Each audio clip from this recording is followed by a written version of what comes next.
రామరారు సంకుల అనురాధ అంట నీ వాటేనా 19 ఉంది ఇక్కడ అర్జున్ రావండి సార్ ఇవేగా ఇక్కడ వచ్చిందంట నీ వార్డు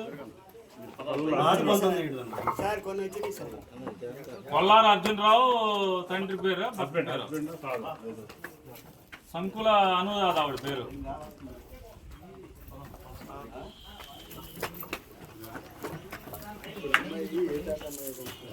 పంతొమ్మిదో వార్డు అని ఉంది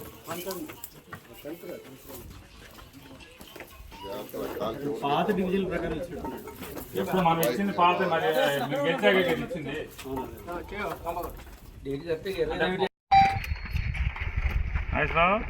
దీని ప్లాన్ తెప్పించి ఒకసారి ప్లాన్ అదే నేను వీడియోలో నీకు ఎక్కడికి వచ్చాడని నీకు అసలు ఐడియా ఎక్కడికి వచ్చాడు డీలో వచ్చి డీలో కూర్చుని మ్యాప్ పెట్టుకుని దీంట్లో వీడియోలో కనపడుతుంది కదా పక్కన సీక్రెట్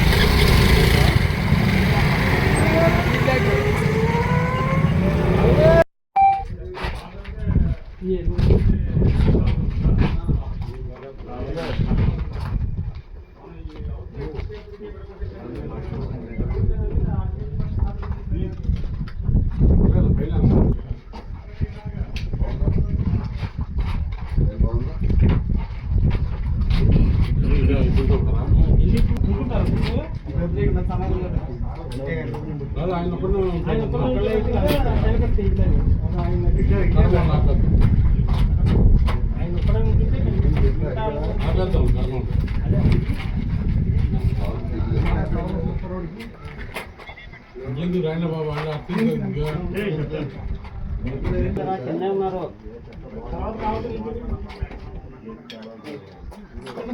ఉన్నారు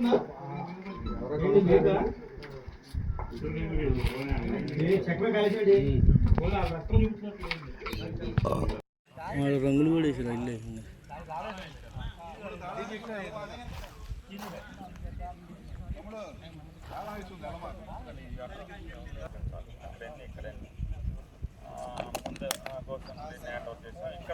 ఇక్కడ కూడా 12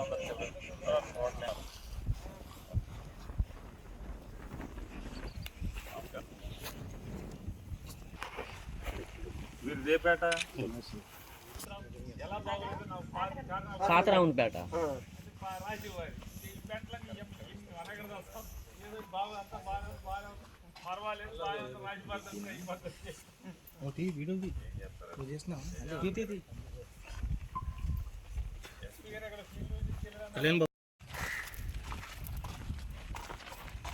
అదే నేను వీడియోలో నీకు ఎక్కడికి వచ్చాడని నీకు అసలు ఐడియా లేదా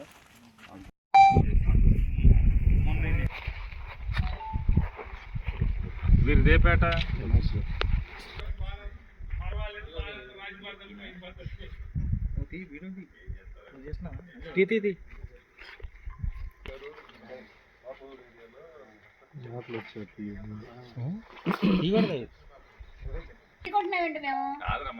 గట్టిగా ఉంటున్నావులే పాదరానిపేట రెండు వచ్చేద్దామనా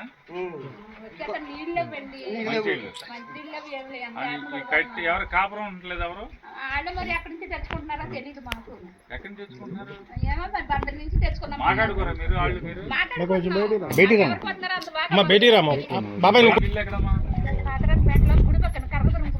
గుడి పక్కన మీ పేరు మీద వచ్చింది ఇది కొనుక్కున్నారా ఎంత కొన్నారు మేము ఇల్లుతో పడుకున్నామండి స్లాబ్ వేసింది కొన్నారా స్లాబ్ వేసిన కొనుక్కుని ఎన్ని బాగు ఎంత ఎంత కొన్నారు మేము 4 లక్షలకే అంతుంది ఇది అంటే బిల్డింగ్ కూడా ఆయన కట్టేశాడని మాకు ఇచ్చాడండి 4 లక్షలు పూర్తి అయిపోయింది అన్నాడు ఇప్పుడు ఇవన్నీ బాగు చేసుకున్నాడు చాలా బాగా లోపల కూడా వేయలేదుగా ఏమీ లేదండి మేము వచ్చి 5 సంవత్సరాలు అవుతుంది మాకు ఇల్లు లేదు ఏమి లేదు 5 అంటే ఈ మధ్య కాలంలో అంటే కరోనా తర్వాత వచ్చారా కుటుంబమేనా ఎవరు ఆవిడ ఓకే ఓకే అటే అట్లా ఏ ఊరు కోడూరు దగ్గర ఏ ఊరు కోడూరు దగ్గర కోడూరు తెలుసా అండి అవునుగడ్డ పక్కన పక్కన దగ్గర అండి కోడూరులోనే ఊళ్ళోనండి కొచ్చినమల దగ్గరే మనకు వంతున ఇచ్చాంగా అటు నుంచి వచ్చేయటమేగా బ్రిడ్జి మీద నుంచి వాటికి దగ్గరగా ఉండాలి సైకిల్ వేసుకుని అదే కొన్నాం మరి ఏం చేస్తాడు దేవుడు తరసక్కటి ఏమి కోడి దూరం ఆటోలు మంచిగా చేస్తాడు దేవుడు కొన్నాము మాసిపోయామో ఏం చేసాము లే, లే, లే, లే. ఇల్లు లేదని దాని మీద మేము కొనుక్కున్నామండి అంతే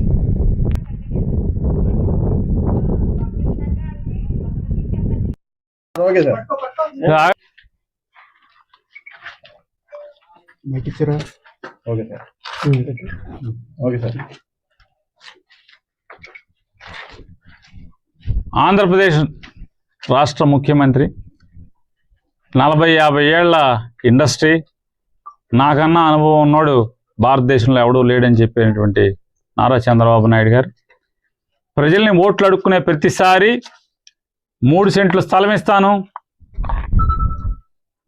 ఒకసారి 1.5 లక్షలు అంటాడు ఇల్లు కట్టుకుంటాకి, మరొకసారి 3 లక్షలు అంటాడు, మరొకసారి అంటే ఎలక్షన్కి రేట్లు పెంచుతాడు ఆయన. సెంట్లు మాత్రం 3 ఉంచుతాడు. 3 సెంట్లు స్థలం 3 సెంట్లు అని చెప్తారు ఆయన వాగ్దానం. 1.5 లక్షలు ఒక 5 ఏళ్ళకి, 3 లక్షలు ఒక 5 ఏళ్ళకి, మళ్ళీ ఒక 5 లక్షలు ఒక 5 ఏళ్ళకి, ఇలా 5 ఏళ్ళకి ఒకసారి రేటు పెంచుకుంటూ ఇంటి స్థలం 3 సెంట్లు ఇస్తానని చెప్పని వాగ్దానం చేసుకుంటూ వెళ్తమే తప్పితే ఆయన జన్మలో ఇంతవరకు ఒక్కడికి కూడా ఇంటి స్థలం ఇచ్చిన పాపాన పోలేదు నారా చంద్రబాబు నాయుడు గారు. పోగా నాడు రాజశేఖర రెడ్డి గారు ఇచ్చాడు ఇందిరమ్మ పేరుతో. జగన్మోహన్ రెడ్డి గారు 2019 నుంచి 24 మధ్యలో జగనన్న కాలనీల పేరుతో ఆయన 10,000 కోట్ల రూపాయల పైచిలకు ప్రజాధనాన్ని వెచ్చించి పొలాలు రైతుల దగ్గర పొలాలు కొనుగోలు చేసి ఊరు పక్కనే స్థలాలు ఇవ్వటం జరిగింది. ఎందుకనంటే ఊరు పక్కన స్థలాలు ఎందుకు అనేది అంటే స్థలాలు పొందే వాళ్ళంతా కూడా ఇల్లు లేనటువంటి నిరుపేదలు, స్థలాలు పొందే వాళ్ళందరూ ఇల్లు లేని నిరుపేదలు. వాళ్ళ రెక్కల కష్టంతో కూలి పనికి వెళ్తామా, తాపీ పనికి వెళ్తామా, పొలం పనికి వెళ్తామా, లేదా ఎవడొకడ డబ్బున్న వాళ్ళ ఇంట్లో పాచి పని చేస్తూ ఇంటి పని చేస్తూ జీవనం సాగిస్తాం, తద్వారా జీవనాన్ని గడుపుతారు. లేదా భర్త పొలం పనికి వెళ్తే, లేదా భర్త తాపీ పనికి వెళ్తే భార్య ఏదో ఒక ఇంట్లో డబ్బున్న వాళ్ళ ఇంట్లో ఉద్యోగస్తుల ఇళ్లలోనో ఇంటి పనికి లేదా బట్టలు ఉతికే పనికో జీవనం సాగించి పిల్లల్ని భోజనం పెట్టి చదివించి తద్వారా వాళ్ళ జీవితాల్లో ఎలా ఉన్నాయో పిల్లలు కూడా అలాగే బతకూడదని చెప్పని పిల్లల కోసం రెక్కల ముక్కలు చేసుకుని చదివించేదానికి ఒక గూడు కోసం తాపత్రయపడుతుంటారు. చచ్చేలోపు పేదవాళ్ళకు ఒక కోరిక ఉంటుంది. చచ్చేలోపు అంటే పేదాడని కాదు, ప్రతి మనిషికి ఒక కోరిక ఉంటుంది. మనిషి అయి పుట్టిన తర్వాత చచ్చేలోపు సొంత ఇంట్లో పచ్చడి మెతుకులతో ఒక్క ముద్దన్న తిని చచ్చిపోవాలని చెప్పాను. ఆ బలహీనతని, ఆ బలమైన కోరికని ఎన్కాష్ చేసుకుంటూ చంద్రబాబు నాయుడు గారు ప్రతిసారి హామీ ఇస్తాడు తప్పితే ఏనాడు హామీని అమలు చేయలేదు. కానీ జగన్మోహన్ రెడ్డి గారు ఈ రాష్ట్రంలో 31 లక్షల మందికి ఇళ్ల పట్టాలు ఇస్తే దానిలో భాగంగా మచిలీపట్నం మున్సిపాలిటీ, మచిలీపట్నం నగరం ఒక్క దాంట్లోనే 19,302 మందికి నిరుపేదలకి ఇళ్ల స్థలాలు ఇవ్వటం జరిగింది. అంటే 2019 సంవత్సరానికి మచిలీపట్నంలో ఎవరైతే ఆధార్ కార్డు, రేషన్ కార్డు పొందున్నారో ప్రతి ఒక్కరికి కూడా, ఇల్లు లేని ప్రతి ఒక్కరికి కూడా 19,302 మందికి పొలాలు కొనుగోలు చేయడం జరిగింది. దానిలో భాగంగా మచిలీపట్నాన్ని ఆనుకుని బందర్ మున్సిపాలిటీకి సరిహద్దు నుంచి 320 చిల్లర ఎకరాలు కొనుగోలు చేసి 39 లక్షల రూపాయలు పెట్టి కొనుగోలు చేసి మొత్తం ఒకటే లేఅవుట్ కింద సుమారుగా 16,000 చిల్లర ప్లాట్లని, ఇక్కడ 16,000 చిల్లర ప్లాట్లు ఒకే లేఅవుట్లో. బహుశా ఆంధ్రదేశంలో ఒకటోదో రెండోది అయి ఉంటుంది ఇంత పెద్ద లేఅవుట్ ఉన్నది. ఇంత పెద్ద లేఅవుట్లో ఇంతమంది అంటే పేదవాళ్ళని బందర్ నానుకుని చేస్తే ఇది ఒక నగరం కింద అవుతుంది. అంటే జగన్మోహన్ రెడ్డి గారు ఒక ఊరు అంటే ఒక కాలనీ కాదు ఇచ్చింది, మరొక పెద్ద మున్సిపాలిటీని ఇక్కడ ఒక ఊరు కంటే కూడా మరొక ఒక నగరాన్ని, ఒక పట్టణాన్ని ఆయన ఇక్కడ ఏర్పాటు చేశారు. ఇవాళ పేద బిక్కి అందరూ కూడా ఇల్లు కట్టుకునే వాళ్ళు కట్టుకున్నారు. జగన్మోహన్ రెడ్డి గారు ఉన్నంతకాలం కూడా ఇల్లు కట్టే ప్రయత్నం చేశారు, అన్నీ చేశారు. జగన్మోహన్ రెడ్డి గారు ఉండగా మంచిళ్ళ ట్యాంకర్లు కూడా మున్సిపాలిటీ నుంచి ట్యాంకర్లు వచ్చే ఇల్లు కట్టుకుంటాయి. 2 ఏళ్ల నుంచి 24 మాసాల్లో ఏ ఒక్కరు కూడా ఇల్లు కట్టుకుంటాకి గవర్నమెంట్ ప్రోత్సహించదు. సగంలో ఉన్న ఇల్లు సగంలో ఆగిపోయినాయి. ధైర్యం చెప్పరు ఎమ్మెల్యేలు. ఎవడు ధైర్యం చెప్పి మీరు కట్టుకోండి, మేము ఆసరాగా ఉంటాం, మీకు ఏం కావాలన్నీ చూస్తామని చెప్పని జాగిపోగా జగన్మోహన్ రెడ్డి గారు ఆ ప్రభుత్వంలో మొత్తం ప్రతి ప్లాట్కి కరెంట్ వేసి సబ్స్టేషన్ కట్టి, ఇక్కడ అంటే ఎంత ముందు చూపు చూడండి, ఇక్కడ సబ్స్టేషన్ ఒకటి ఏర్పాటు చేశారు ఈ జగనన్న కాలనీ లేఅవుట్లో. సబ్స్టేషన్ నిర్మాణమే కాకుండా చుట్టూ అన్ని ట్రాన్స్ఫార్మర్లు వేస్తే మా దిక్కుమాలిన ఎమ్మెల్యే గారు ఇక్కడ ఒక ఆయన ఉన్నాడు. అంటే ఎంత పనిమంతుడంటే ఆయనకి బెజవాడి నుంచి ట్రాన్స్ఫార్మర్లను తేవడం, శాంక్షన్ మంజూరు తేవడం చేతకాక ఇక్కడి నుంచి జగనన్న కాలనీలో ఉన్నటువంటి ట్రాన్స్ఫార్మర్లను ఓడబెక్కెళ్ళి బందర్లో తనకు కావాల్సిన చోట తన తాబేదారులు బ్రోకర్లు ఉన్న చోట ఈ ట్రాన్స్ఫార్మర్లు చెడిపోతే బిగిచ్చే పరిస్థితి. మరి జగనన్న కాలనీని పట్టించుకునేది ఎవడు? ఇక్కడ పేదవాళ్ళ గురించి ఆలోచించేది ఎవడు? ఆలోచించకపోగా ఇళ్ళు మంజూరు చేయటానికి ముందుకు తీసుకెళ్తాకి కనీసం ప్రయత్నం చేయకపోగా నిన్నొచ్చి ఆయన మాట్లాడతాడు. ఈ బందర్లో జగనన్న కాలనీలో నుంచుని మాట్లాడతాడు. ఎంత పనోడో చూడండి. ఇక్కడ ఎవరు ఇల్లు కడతలా, ఇంకా ఖాళీ స్థలాలు ఉన్నాయి అక్కడ, ఆ ఖాళీ స్థలాలు మీరు కనుక మొదలెట్టబోతే నేను శాంక్షన్ చేసేస్తా అంటాడు. ఎవరి తాతగాడి సొమ్ము క్యాన్సిల్ చేయటానికి, లాక్కుని ఇంకోటికి ఇవ్వటానికి ఎవరి తాతగాడి సొమ్ము? మీ ప్రభుత్వం ఇచ్చిందా? అందుకే మీలాంటి దుర్మార్గులు, మీలాంటి కీచకులు వచ్చి చెరబడతారనే చంద్రబాబు నాయుడు లేదా ఇట్లాంటి కీచక మంత్రులు దుర్మార్గమైన ఆలోచనలు వస్తారనే జగన్మోహన్ రెడ్డి గారు ముందు చూపుతోనే వీటన్నిటికీ తాళాలేసేటి పెట్టాడు. అయ్యా మంత్రి గారు, హీన బుద్ధి మానుకోండి, చిన్న బుద్ధిని పక్కన పెట్టండి, మారండి. అందుకే ఎవరైతే బందర్ ఎమ్మెల్యే ఈ రాష్ట్రానికి మంత్రిగా ఉన్న ఒక అతను పేదవాళ్ళని జగనన్న కాలనీలో ఇళ్ల స్థలాలు తీసుకోవాలని బెదిరిస్తున్నాడో ఆ పేదవాళ్ళందరికీ చెప్తున్నా, మీరు లెక్క చేయబాకండి అతని మాటల్ని. దీంతో సమానంగా మీరు లెక్క కట్టండి. దీనికన్నా విలువ ఉందేమో ఎక్స్పోర్ట్ అది వెళ్తుంది, అతని మాటకు విలువ లేదు. దీనికన్నా మనం గుండు చేయిస్తే ఆ గుండు చేయించుకున్న దానికన్నా విలువ ఉంది. ఎవడో ఒకటి పాట పాడి విగ్గులు చేయటానికి ఫారెన్, లండన్, బొండను అక్కడికి ఇక్కడికి పంపిస్తారు. కానీ ఇతని మాటకు విలువ లేదు.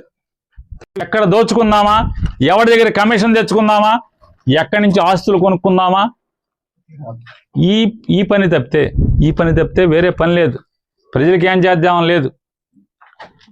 ఇవాళ బందర్లో కాదు, రాష్ట్రంలో ఎక్కడైనా సరే నా మాట వినే జగనన్న కాలనీలో ఇళ్ల స్థలం పొందిన ప్రతి పేదవారికి కూడా ధైర్యం చెప్తున్నా, దమ్ముగా చెప్తున్నా, ఇది వాస్తవం. ఎవడో భయపడాల్సిన పని లేదు. మీకు ఇచ్చిన ప్లాట్ జగన్మోహన్ రెడ్డి గారు మిమ్మల్ని ప్లాట్లో నుంచోబెట్టి జియో ట్యాగింగ్ చేసి మీకు రిజిస్ట్రేషన్ చేసి మీకు పట్టా ఇచ్చారు. ఈ బుడబొక్కల ఎమ్మెల్యేలు కాదు, ఈ పనికిరాని మంత్రులు కాదు, నారా చంద్రబాబు నాయుడు తలుచుకున్నా కూడా ఏమీ చేయలేడు. ఎవడి ప్లాట్ని క్యాన్సిల్ చేయలేడు. ఎవడి ప్లాట్ని జగన్మోహన్ రెడ్డి ఇచ్చిన 31 లక్షల పట్టాల్లో ఏ పట్టాన్ని క్యాన్సిల్ చేయగలిగే సత్తా ఎవడికి లేదు. ఎందుకంటే కోర్టులు ఉన్నాయి, చట్టాలు ఉన్నాయి మనకి. మీ ప్లాట్లని జగన్మోహన్ రెడ్డి రిజిస్ట్రేషన్ చేసి మీకు అప్పచెప్పాడు. ఎవడి వల్ల కాదు రిజిస్ట్రేషన్ క్యాన్సిల్ చేయటం. రిజిస్టర్ అయిన పట్టాన్ని క్యాన్సిల్ చేసి చంద్రబాబుకి లేదు. అట్లాంటిది ఈ సొంతం మంత్రులు ఎమ్మెల్యేలకు ఉందా? రాష్ట్రంలో ఉన్న వాళ్ళు ఎవరికన్నా? ధైర్యంగా బతకండి పేదోళ్ళు. జగన్మోహన్ రెడ్డి ఇచ్చిన పట్టా తీసుకున్నాడు ఎవడైనా సరే. ఇవాళ ఇళ్ళకు డబ్బులు ఇవ్వట్లేదు. అడ్డు మూసుకుంటే 2 ఏళ్ళు అయిపోయినాయి. మాకు మళ్ళీ ఒక 2.5 ఏళ్ళు అయిపోతే జగన్ వస్తాడు. మళ్ళీ రేటు పెంచి మీకు లోన్ ఇస్తాడు. ఖచ్చితంగా మనం ఇల్లు కట్టుకుందాం. మీ సొంత ఇంట్లో మీ కళ చచ్చేలోపు ఒక్కరోజన్నా సొంత ఇంట్లో బతికి చచ్చిపోవాలనే మీ కళ జగన్మోహన్ రెడ్డి వచ్చి తీరుస్తాడు. మీ స్థలాన్ని అమ్ముకోబాకండి. ఎన్ని కష్టాలు వచ్చినా పళ్ళ బేగున దాన్ని అట్టి పెట్టుకోండి. ఖచ్చితంగా ఈ దుర్మార్గులు ఆపిన ఇళ్లని జగన్ వచ్చి మళ్ళీ మీ చేత కట్టిస్తాడు. ఈ ఇంట్లో మీతో గృహప్రవేశం చేయిస్తాడు. మీ ఇంటికి కరెంట్ కనెక్షన్ ఇప్పిస్తాడు. మీ ఇంటికి నీళ్లు ఇప్పిస్తాడు, మంచినీళ్ళు ఇప్పిస్తాడు. మెల్లగా రోడ్లు కూడా వేయిస్తాడని చెప్పనేది ధైర్యంతో మీరు జీవించమని చెప్పని మీ అందరినీ కూడా చెప్తూ మరొకసారి బందరోళ్ళకు కూడా చెప్తున్నా, ఈ ఇటువంటి చేతగాని మంత్రులకి ఏమి ఊడేలేదు, మాటలకి చింతకాయలే రాలవు. ఈ జగనన్న కాలనీలో పట్టాలి ఇతని వల్ల అవుద్దా? ఛాలెంజ్ చేస్తున్నాం. మీకు దమ్ముగా అండగా నేముంటాం. బందర్లో జగన్మోహన్ రెడ్డి గారు ఇచ్చినటువంటి పట్టా తీసుకున్న ప్రతి పేదవాడికి అండగా పేరుని కృష్ణమూర్తి ఉంటాడు. వైఎస్ఆర్ కాంగ్రెస్ పార్టీ ఉంటుంది. కోర్టుకి వేద్దాం, ప్లేడర్లను మేము పెడతాం. వైఎస్ఆర్ కాంగ్రెస్ పార్టీ పెడుతుంది ప్లేడర్లని. హైకోర్టుకి వేద్దాం. ఎవడైతే తప్పుడుతనంగా ఈ పట్టా క్యాన్సిల్ చేయటానికి ప్రయత్నం చేశాడో వాళ్ళందరినీ కూడా కోర్టుకి ఈడుద్దామని చెప్పిన కూడా పేదవారందరికీ కూడా ధైర్యం చెప్తూ ఇవాళ నేను అడుగుతున్నా, జిల్లా కలెక్టర్ గారు చంద్రబాబు మాటలని, కొల్లురావు మాటలని మీరు రుద్రవరం టిట్కోలో వెళ్ళి ఆడంబరంగా ఆటహాసంగా మీరు ప్రారంభోత్సవాలు చేశారు.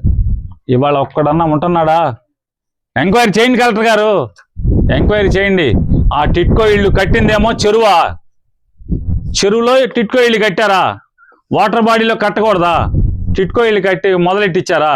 మొదలెట్టిస్తే జగన్మోహన్ రెడ్డి గారు దాన్ని పూర్తి చేయించాడా? 2 ఏళ్ల నుంచి వాటికి మంచినీళ్ళ కనెక్షన్లు ఇవ్వరా? కరెంట్ కనెక్షన్లు ఇవ్వా? దాంట్లో వైర్లు ఇవ్వా? రుద్రవరంలో ఉన్నటువంటి టిట్కో ఇళ్ళకి ఆటహాసంగా ప్రారంభోత్సవాలు చేశారు, గృహప్రవేశాలు అన్నారు, డబ్బాలు కొట్టుకున్నారు. ఏమైంది? ఒక్కడ కాపురం ఎందుకు ఉండట్లేదు? జాస ఉండదా? జాస లేకపోగా కలెక్టర్ గారు మంత్రులు ఈ రకంగా దిగజారుతున్నారు, ఎమ్మెల్యేలు ఈ రకంగా దిగజారుతున్నారు. వాళ్ళ కార్యకర్తలకి అప్పచెప్పి వాటిలో డబ్బులు, ఫ్లాట్ అమ్మితే డబ్బులు, ఫ్లాట్ ఇస్తే డబ్బులు. ఎట్లా ఉందంటే ఏదో ఉండేది, నుంచుంటే తన్ను కూర్చుంటే తన్నని రాజుల దగ్గర. కానీ ఇవాళ ఈ నయా రాజులు జనంకి మాయ మాటలు చెప్పి ఓటేయించుకున్నటువంటి ఈ నయా ప్రభువులు నుంచుంటే రూపాయి, కూర్చుంటే రూపాయి, ఒంగుంటే రూపాయి, పొడుకుంటే రూపాయి లేనిదే చచ్చిపోతున్నారు వీళ్ళు. మీరన్నా చూడండి కలెక్టర్ గారు, కృష్ణా జిల్లా కలెక్టర్ గారు, బాలాజీ గారు, మీరే శంకుస్తే మీరే ప్రారంభోత్సవం చేశారు. ఒక్క కాపురం లేదు అక్కడ, ఒక్కడ మనిషి ఉంటలా, గుక్కి నీళ్ళు లేవు, కరెంట్ లేదు, డ్రైన్లు బయటికి వెళ్ళవు. మరి ఎట్లా ఉంటారు? మీరు ఎలా ప్రారంభోత్సవం చేశారు కలెక్టర్ గారు? కనీసం వాళ్ళ తప్పుడు మాటలని ఐఏఎస్కి విలువ తగ్గిపోతుంది బాలాజీ గారు, విలువ తగ్గిపోతుంది.